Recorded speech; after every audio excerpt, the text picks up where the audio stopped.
மே 13 புனித பாத்திமா அன்னை.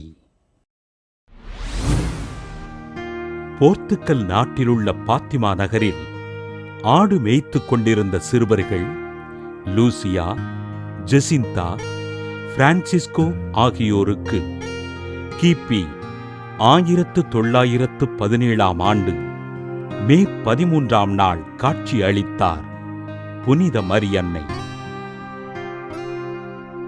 ஜெபமாலை அன்னை என்று தன்னை அறிமுகம் செய்து கொண்ட மரியன்னை 1917 ஆண்டு மே மாதம் முதல் அக்டோபர் மாதம் வரை ஒவ்வொரு மாதமும் 13 நாள் லூசியா, ஜெசிந்தா, பிரான்சிஸ்கோவிற்கு காட்சி அளித்தார். புனித மரியன்னை ஜூலை 13 நாள் அளித்த காட்சியில் நரகத்தின் கொடிய வேதனைகளை காட்சிகளாக காண்பித்து பாவிகள் மனம் திரும்ப ஜெபிக்கும்படி கூறினார். மக்கள் நரகத்தில் விழாமல் இருக்க, ஓ என் இயேசுவே, எங்கள் பாவங்களை மன்னியும், நரக நெருப்பிலிருந்து எங்களை மீட்டருளும், எல்லோரையும் விண்ணகப் பாதையில் நடத்தி அருளும், உமது இரக்கம் யாருக்கு அதிகம் தேவையோ அவர்களுக்கு சிறப்பாக உதவி புரியும் என்ற ஜெபத்தை இச்சிறுவர்கள் மூவருக்கும் கற்றுத்தந்தார்.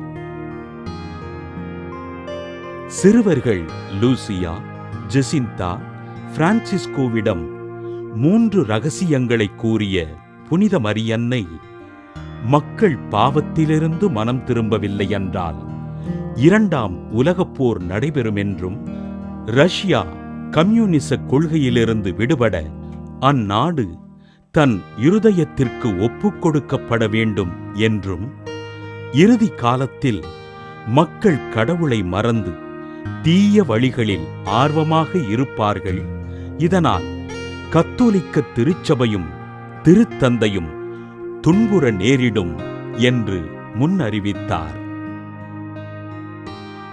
புனித மரியன்னையின் முன்னறிவிப்பின்படி 2ஆம் உலகப் போரும், ரஷ்யா கம்யூனிச கொள்கைகளை கைவிட்டதும், திருத்தந்தை 2ஆம் ஜான் பால் சுடப்பட்டதும் நிகழ்ந்தேறியது. பல்வேறு விசாரணைகளுக்குப் பிறகு புனித மரியன்னை காட்சி அளித்ததன் உண்மைத்தன்மை ஆய்ந்தறியப்பட்டு 1930 ஆண்டு திருத்தந்தை 11ஆம் பயஸ் புனித பாத்திமா அன்னை வணக்கத்திற்கு உரியவர் என்று அறிவிக்க, அன்னை காட்சி அளித்த இடத்தின் அருகில் ஆலயம் கட்டி எழுப்பப்பட்டு புனித பாத்திமா அன்னைக்கு அர்ப்பணிக்கப்பட்டது.